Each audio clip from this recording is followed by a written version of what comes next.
Hi everyone, welcome to another episode of Bharat Talks. And today we are starting a new series, The Future of Political Parties in India. We'll talk about the Communist Party of India, that is CPI today. And we also have a live guest with us CPIM, joining. CPIM, Marxist, Yes, CPI, they only division into CPIM. So we Marxist. also have a live guest with us, Mr. C today. He was an ex SFI member who was very active during his college days as a, as a Yeah, and CPIM uh, supporter. As a typical C, I was very active in my and Yes. college. whatever we say, please take everything with a grain of salt. All right, don't hold anything against us. No information, no nothing. We are no experts. So we want to Yes. make that We clear just want to before have a we discussion. start. Yeah. Yeah. So what's the topic today, Mr. A? Yeah, so we will discuss about the future of Communist Party of India, a bit of their history, and their relevance in today's political landscape of India today. Okay, so before we start, a brief history I have of the Communist Party of India. This party started in 1925, and after a few years, they had a fission within their party, and it became the Communist Party of India. Now, this M stands for the Marxist. This happened in 1964, and this party has gained most of parliamentary seats in the 2004 election, that is 43. Yeah, Jyoti Basu was Yes. actually supposed to be the prime minister. He had the opportunity for Yes. that. What was Yes. the year though, you said? It was 2000. actually 2004. They won 43 out of the 69 seats they Okay, yeah, contested. yeah. Okay. This time, Atal Bihari Vajpayee lost to the UPA Yeah. after the India Shining campaign. Okay, we'll discuss that in one of the other episodes. Okay, so we have few questions and all prepared. So I will start with B first. Okay, so B, we have a question for you. That is, we discussed about the history. Yeah. Now we want to know how has the CPM's ideology and strategy evolved since its inception. You can consider the base year as 1964. See, CPM started just like any communist party in the world. I mean, the old ones, not the neo communists. You had the revolution in Russia. You had the Bolshevik and Menshevik revolutions, the Bolshevik war. You know all that. You can just Google that stuff. And so, those revolutions actually inspired revolutionaries in India. Not all of them associate themselves with communist. All right, you have Bal Gangadhar Tilak, you have Bipin Chandra Pal. All these people, they were actually, everyone was influenced, inspired by the Russian revolutions. Just like anyone, any kind of revolutionary in the world, the Irish revolutionaries were also inspired, and so our revolutionaries were inspired. Some of them did not outright call themselves communists because the word socialism was already in the mainstream, but communism was not in the mainstream, and some of them directly associated with communism. So that's how that ideology trickled down, and it was a very interesting time. Why interesting time? Because we have opposition to British during that time, and there was revolutionary activities, and so these people, they now have an ideological umbrella to go under. So that's how it basically started. It started not with the common peasant revolution as we talk about it. It started with revolt against the colonizers. I mean, your oppressors are not your own natives. In Russia, basically that was the case, right? Your oppressor was These were natives, but I guess these were the elite class, the top 1% of in people from Russia. In Russia. I'll, in Russia or in In India. Russia, because the king was also Slavic and you were also Slavic. Uh-huh. But when we talk about India, the oppressor was a different color. The oppressor spoke a different tongue. Exactly. Huh. Right? The oppressing class was different. So it was a combination of protest against the oppressor and the colonizer. So those things merged together. It was a very interesting time, and everybody collaborated with each other. I mean, you did not have clear party lines and partitions, which became standardized, which became, I mean, people did not have boxes to go into during that time. But as we progress to the 30s, to the 40s, then we see the communists going inside a box, like the box of the Soviets, and then the nationalists going inside another box, and then there is the Congress box, Then there is the Subhash Chandra box. Different boxes emerged, but during the emergence of communism, we don't see those boxes. So that's how it Another actually came. unrelated question here. Yeah. So, Muslim League in a box before the 20s or after the 20s? See, Muslim League had their own box. They had their Khilafat movement and all that, and Gandhiji wanted to merge their box with the other things. So, Muslim League was already a separate block, and all these other Yeah, they were a separate box, they but they they also they they momentarily merged with the other boxes from time to time. You think of the 1857 revolution, which was headed by Bahadur Shah, right? yeah. I mean, 1857. I wouldn't call. I mean, that time India wasn't educated enough. Even the elite were not educated in Western. Yes, but still, you have to call that a revolution. I mean, it deserves that, even It if No, it was a but is revolution or an unorganized. armed struggle. Armed Just to I be would struggle, rather say it was a natural revolution not because a conventional peasants. revolution as we think of it now, but you have to give it that credit. I mean, but in the 1857, that revolution, even if you call it revolution, it was not a united India revolution, right? yeah, it It was was not. just protecting their own provinces. Yes, it was not the modern revolution we think of. I mean, the definitions were different back in that time. Easy to quell. I mean, Yeah. So during that time, if you call the Muslim box, so the Muslim box and all the other boxes emerged united, and that gave the British a shock. So the revolution, why I want to give it the darja of revolution, is because after that the Queen decided to make India her own territory. It was no longer company property. It was the Queen's overseas territory, right? So that's that. And How has the strategy evolved? Let's talk about after the independent era, yeah, after 1947, how they have evolved. original. communism. Yeah, No, I want to not communism. I want to focus on the Communist Party of India, Marxist faction, how they have adopted to the See, current. the Yeah. Marxist faction, if we talk about that, we have to talk about the part when the communists got divided. I mean, the time of the China war and before that, right? When those two divided, one went with the Soviets and another went with Mao. So, That is the Maoist. That is the Maoist faction, right? no, I mean, the Maoist the one, faction is another faction that came out of CPIM. Huh. All right, Yes. CPIM had different, I mean, I would say branches.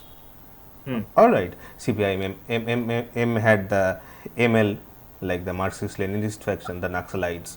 It had the Maoist faction, but primarily there was the Communist Party of India, and then it got divided into the Soviet faction and the what we call the Bengal faction or the China faction. These people supported China.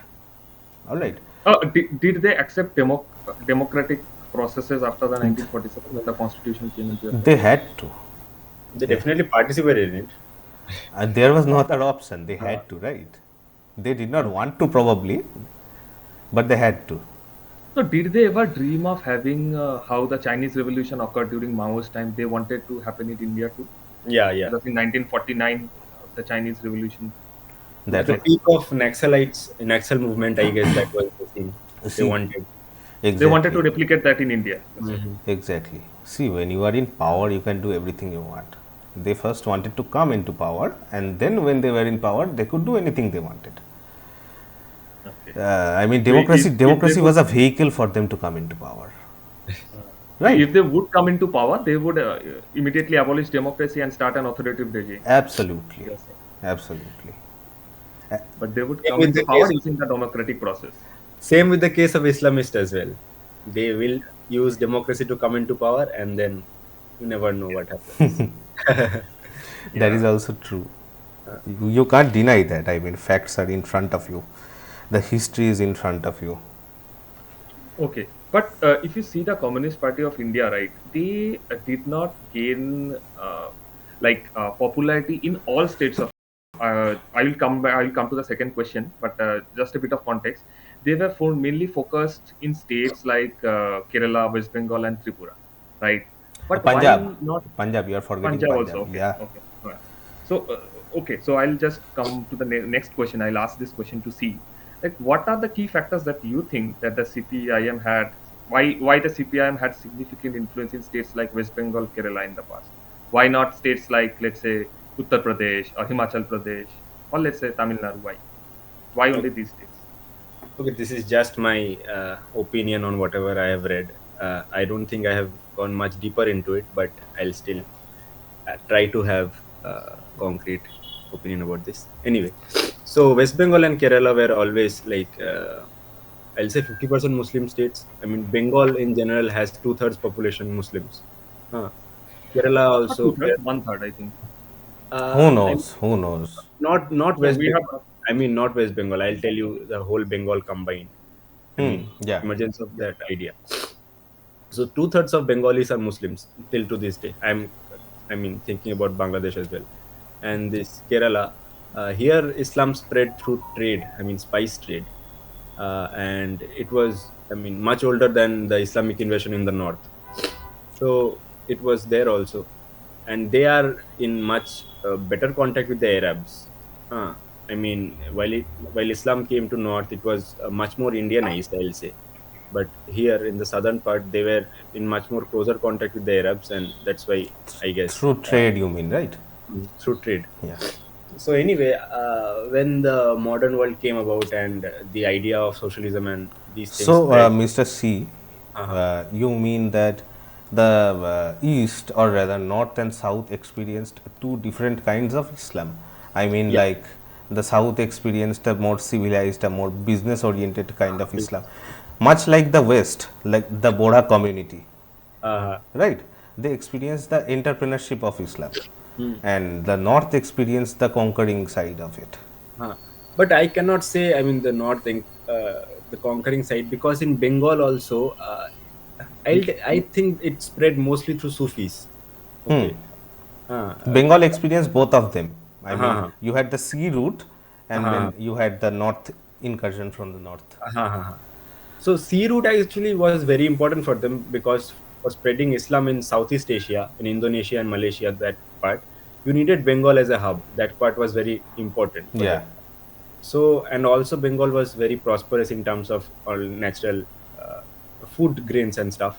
So people manufacturing, manufacturing, yeah, clothes. people tend to settle here. I mean, Islamic scholars, whoever were traveling throughout India, they chose this place to settle down. uh, Anyway, so there was already a secular atmosphere in this, especially these two part of India, Kerala and West Bengal. uh, Yeah, Bengal is already partitioned, so we were like we tried to be secular in order to, I mean, after the Nehruvian politics, we tried to be secular. We won't be proud of Hindu identity and all that, to make space for Muslim identity to flourish. That was our idea. And I mean, Communist Party was already had a stronghold where the elites were, where the educated people were. They yeah. thought of themselves as like we were much more evolved in order to, I mean, this is a political system that we should bring about. Others don't have an idea. But you know, uh, I have a commentary on this. When we talk about evolution, we think of inventing the fire, inventing the wheel. But I, what if the wheel works? Would you like to reinvent it? no, we won't like. Communists think that. So I anyway, think you they're continue. inventing the problem. Okay, they're inventing the problem for new generations to fix. I mean, you have the solution, but you are reinventing the problem. Yeah. Anyway, you continue. Anyway, jokes apart. So what happened? CPM rise. So these guys found a ground where like they could, I mean, spread their message in the urban elite. And but most of the votes come from rural background, Yeah. rural background. You, But you, you, you have to factor in the migration problem also.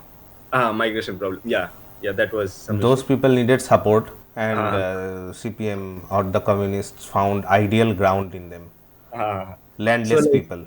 after the partition, obviously Hindus from neighboring Bangladesh would come to Yes. West Bengal, and they were like without a banner or without Without leader. land, Uh, without documents, without so anything. communists stood for these guys, and they were.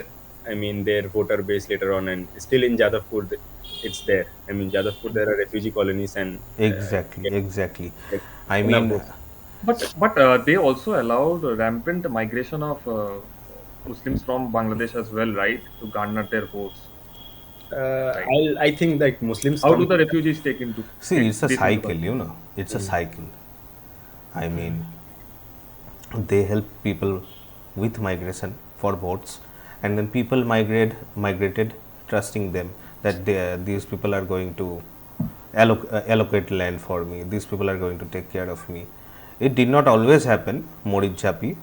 Yeah, Modi Chapi, I was going to come into It that. did not always happen, but actually this trend started with that. I mean, mutual trust on both sides. Hmm. So yeah, continue. So yeah, that's what I think. Like in these parts, CPIM was much more prevalent than other parts because I think the woke culture here was much more easy to. Uh, I mean, Capitalize on. because whenever you say that your race is much more intelligent because you're artistic and all that, it's get Yeah, it's for that we have to go back to the British time. I think. uh, I think we have to give some context to the readers, to the so listeners. like, I have no idea about what Malayali culture or I mean No, not art that. I'm art was there. talking about the British capital was Calcutta, Hmm. right? There So was one slogan, right? What Bengal thinks today, India thinks tomorrow. and why is that? Why all those things came together? Because the British could not directly control the peasants, directly control the population. They needed a bridge between them. So this bridge came in the form of educated, the masses getting educated in English civil speaking masses. services, English speaking people, right? So these people, they got influenced. I mean, they got access to English education. I mean, the intention of the British was that I am going to create a class of people who are going to be my lieutenants, who are going to control the people for me. They speak the tongue, they look like them. If a Gora is saying something to a British, then if a Gora is saying something to a peasant, then the peasant would not like listen to that guy. But if somebody who looks like you is speaking to you, then you are more likely to listen to that person, trust that. So British tried to create this class of civil servants, right? And so British thought that the British thought that they could control this class. They did for most, but I mean, if you give someone Amrit, Mm. then you are also giving them immortality, right? Mm. And when you are giving someone immortality, you are giving them knowledge. And so that's what basically happened. When you give them the key to knowledge, I mean English, then you expose them to all revolutionary ideas. You expose them to the revolutions in France, you expose them to the revolutions in USSR, sorry, Russia, Romanov Russia. Basically, they get exposed to Western philosophies, right? Exactly. So I would say in that way the British failed. The British had something in mind that I will create a class of people who will help me control the masses, but then again they got woke, the actual woke. I mean, I mean, I'll go one step further and say this yeah, is how everyone fails actually. Whenever you give access for your benefit to a group of people, they use the same access to knowledge and to, I mean, topple you rather. glasnost perestroika. I guess. Anyway, Uh, let's not go so far. We are still in 40s, 50s. uh, We are still in the 5 year plan, Nehruvian Let's come. socialism. so yeah, there was something called Bengal Renaissance also. Yeah, I think. So what happened in that few years, in that 100 years probably? So British being here in Calcutta, Bengalis got more access to this Western education, and they were, I mean, they got more elite than the other parts of India. Uh, were coming from the Bengali community and all that. So this idea was already there of anti-establishment. So as long as the establishment was British, it was all unified against the British. It was fine. But when the establishment changed to like the then government, the Congress government, so these guys were more towards anti-establishment, and CPIM saw a huge pool to capitalize on, and they got their followers. I have no idea how it spread in Kerala, but I think a similar situation have happened there. Uh, Hmm. but this was the situation of West Bengal. Yeah. Okay, so we will also discuss about the election manifesto of the Communist Party of India. I I I was maybe forgot one of my the few ones. popcorn. You should have Yeah, told yeah. me.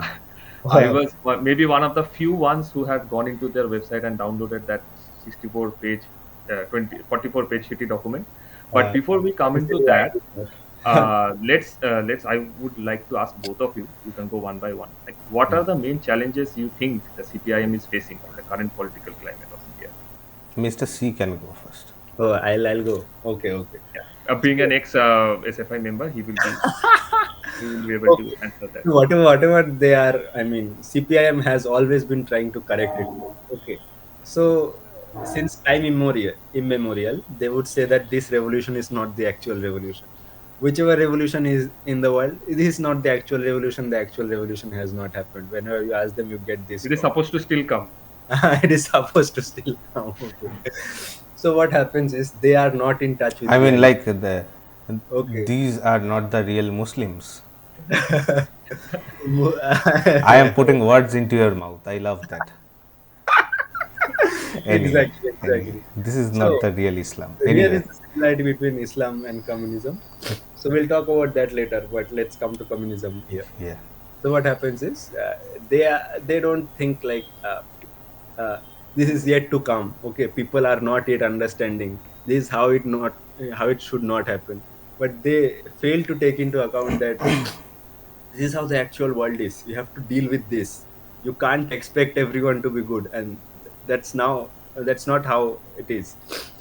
Anyway, so the current challenges that they're facing. So their main narrative has been against capitalism. That accumulating capital is bad. Anyone who is rich is bad.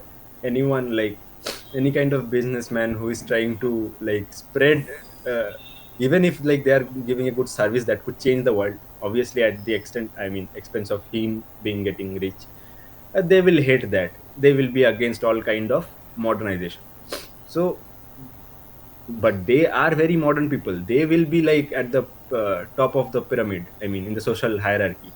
They will Yes, use funny you have mentioned this because they I'm one of the things I notice. I'm sorry for interrupting. One of the things I notice is that most of these communist leaders come from upper class exactly, families. exactly. They need to have that proper vocabulary, like what to speak in front of people, all that kind of stuff. One incident I had, like when like Bengal CPIM was setting up their government in 1968, I guess, when the like the first time 67, 67. 67. When the first time like they won the elections. I mean, when the Naxal movement was just starting. Yeah, Uh, so yeah, they came together with Bangla Congress, a section they of came Congress. together with Bangla Congress and they They set could up. not form their own government. Uh, Yeah. so what happened at that time? There were two options for Communist Party. One was a peasant leader. There were peasant leaders there, and another was our very favorite Jyoti Basu. So people preferred Jyoti Basu over that peasant leader. One reason only because he was a better spokesperson. He could Because he was a barrister, because he studied in London. he could speak better English. That's it.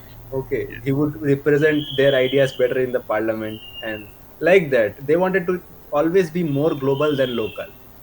But Mm. uh, not understanding their ideology is local. It should be local. Anyway, Yeah. So the let's main challenges, main if you challenge. can point So, it out, point so wise. they have always been against modernization. They'll say that AI will replace jobs, so we don't need AI. Let The people thing they did with computers, right? They did not let want them computers to come let into. them be unskilled with whatever they have. We'll rather subsidize their unskillability and we'll rather stay like this. We won't try to upskill. This is their whole idea, but they won't outright say it because the people who defend this ideology come from very uh, upper class backgrounds. Their parents have like uh, did proper upskilling. That's why they are there. And what else? Exactly. They had a head start in life, They had a and head now start, they want to stop others from that. and they want to stop further revolution. I mean, like that. So the main problem they are facing from capitalism itself. Capitalism, however bad it is, however people get unequal, the society gets unequal, all that stuff. But it's still the driving force of the economy, and we brought the system. Okay, we might not have it in next 500 years, we might have a better system, but it is there, and it is quite efficient in to set up the market, to sell Okay, your idea. yeah, capitalism is nowhere perfect, Mm. but it is just like I At least it helps in progress society. You can see that these things are getting better. Okay, I can also be better if I There's follow a this reward path. system in capitalism, Mm. which yeah, But but it is like eating a spoon of mud or eating a spoon of cyanide, but there right? is The lesser evil. but there is no such thing in socialism or communism, anything, that if I see the other person grow, I'll also want to have a feeling to grow. No, The there one in thing India, is, I mean, you continue. I mean, Yeah. I'll just finish this. So their view of the world is resources are limited. If the other person eats up more, I'll have less to, I mean, get from it, and like I won't have a proper share. My children won't have a proper share. This is their whole narrative, that whoever stays poor stays poor, which is true. But I mean, it cannot be wholly said. I mean, this Yeah. oppressor oppressed narrative doesn't work. So okay. this is So their prime challenge. Their main ideology is at faults with the modern society. So so point A, you pointed out that there is a lack of adoption to modernization, right? Any huh. point B, any point C, you have second or third point. B, if you have any points, Yeah. So, any challenges? I mean, the challenges facing the communists in today's day and age, right? Yes, Think about it. Before I comment on the communists of India, the communists of China realized that communism doesn't work. I have to go to free market economics to correct. sustain my They did country. not give the political Yeah, freedom, but they gave the economic freedom to the businesses. the communists in our country did not get the WhatsApp text from them that, I mean, you have to stop this and adopt free market stuff Mm. to do it. I mean, the one primary thing about communism that strikes me, I have talked with many. Communism is a very, I would say, it's a very sweet ideology. It's very easy to get a kid hooked to candy. Kids love candy. Young people can get attracted to communism very easily because, see, the moral things that it talks about are really good. If And you, we all want to be a morally good human being. we We all want to want to prove be a that morally good human being. we are the most kind. We are the most. We want to prove to others that yeah, we are empathetic. You we can are trust. we are inherently empathetic, right? Mm. But the thing is, if you go into deep, if you just I mean, just flip the book from the first chapter Mm. to the second chapter, if you have the patience to continue to the second chapter, then you are going to find then that there is no space for human ambition in communism. I mean, if you work hard, you should get something extra, right? Mm. One thing Or else, about it is that, all right, you should not expect extra, you should expect to give your full best and things like that. But at the end of the day, if there is no scope, if there is zero scope for something in return, then why should you extra? I mean, why should you work hard? Human but ambition, the thing about communism is that communism has no space for human ambition. yeah, That's what I'm saying. correct. Okay. Okay. Thank you, everyone. Thank Jai Hind. you, Jai Hind, and please Jai. press the bell icon so that you Yeah. get notified whenever we upload a video. Thank you, everyone. Goodbye. Yeah. Thank you. Bye bye.